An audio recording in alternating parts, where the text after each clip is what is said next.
দুটি দাবিকে সামনে রেখে এগিয়ে যেতে চাই। একটি হলো তিস্তার পানির ন্যায্য হিস্যা আমরা চাই এবং তিস্তা মহাপরিকল্পনাটা আমরা বাস্তবায়ন দেখতে চাই। সে কারণে আমরা আগামী 17 এবং 18 ফেব্রুয়ারি লাগাতার যে কর্মসূচি দিয়েছি, এখানে রংপুর, বৃহত্তর রংপুরে নীলফামারী, রংপুর, লালমনিরহাট, কুড়িগ্রাম এবং গাইবান্ধা 5টি জেলার 11টি স্থানে 17 তারিখ থেকে 17 তারিখ দিন এবং রাত, 18 তারিখ দিন এবং রাত পর্যন্ত আমরা লক্ষ মানুষের সমাগম করার চেষ্টা চালাচ্ছি। ইতিমধ্যে জনগণের মধ্যে যথেষ্ট সাড়া আমরা লক্ষ্য করছি, কারণ এই দাবিটি হচ্ছে জন আকাঙ্ক্ষার দাবি, এটি রংপুরের বাঁচা মরার দাবি, এটি আমাদের প্রাণের দাবি। আমরা পরিষ্কার করেছি যে উপদেষ্টা মণ্ডলী যে কথা বলেছেন, আমরা তো সেটা ঘোর আপত্তি জানাচ্ছি যে বিক্ষিপ্ত বিচ্ছিন্নভাবে কোনো কাজ করার প্রয়োজন নেই। আমরা দীর্ঘদিন কষ্ট করেছি, আরও হয়তো আমরা কিছুদিন কষ্ট করতে চাচ্ছি, কিন্তু আমরা চাচ্ছি সম্মিলিত একটি পরিকল্পনার মাধ্যমে তিস্তা নদী শাসন করা হোক, খনন করা হোক এবং তিস্তা পাড়ের মানুষের দুঃখ দুর্দশা লাঘব করা হোক। এটাই আমাদের দাবি। বিভিন্ন সামাজিক রাজনৈতিক প্রতিষ্ঠানগুলো তিস্তার পানির দাবির জন্য দীর্ঘদিন আন্দোলন করেছেন।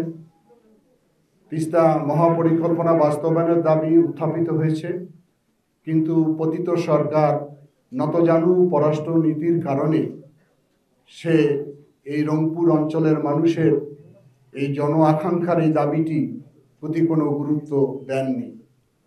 বরং আমরা দেখেছি যখন পতিত সরকারের প্রধানমন্ত্রী শেখ হাসিনা ভারতে সফরে যান, প্রিয় সাংবাদিক বৃন্দ তাকে যখন জিজ্ঞাসা করে যে তিস্তা নদীর চুক্তি স্বাক্ষর হবে কিনা, প্রতিবারই উনি আশ্বাস দিয়েছেন, কিন্তু 16 বছর উনি তিস্তার পানির চুক্তি স্বাক্ষর করতে পারেনি।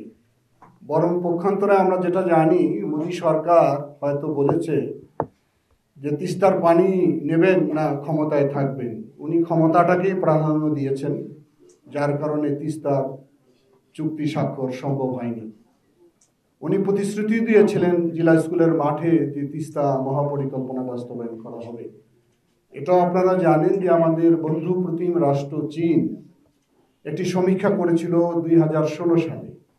সেই সমীক্ষার ভিত্তিতে ওনারা একটি নকশাও প্রণয়ন করেছিলেন।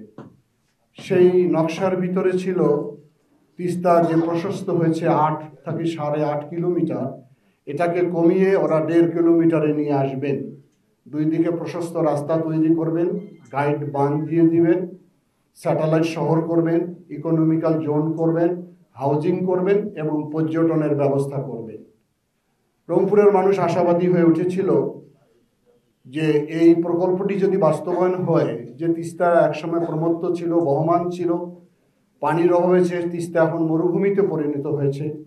তিস্তার করাল গ্রাসে রংপুরের 5টি জেলার মানুষ আজকে গৃহহীন, ঘরহীন, সংসার ভেঙে তছনছ হয়েছে। এলাকার মানুষ, তাদের হয়তো একটি জীবন রক্ষার এই প্রকল্পটি বাস্তবায়ন হবে, কিন্তু সেই সরকারের নতজানু পররাষ্ট্র নীতির কারণে আমরা যেটা জানি যে ভারতের আপত্তির কারণে সে প্রকল্পটি বাস্তবায়ন করা সম্ভব হয়নি।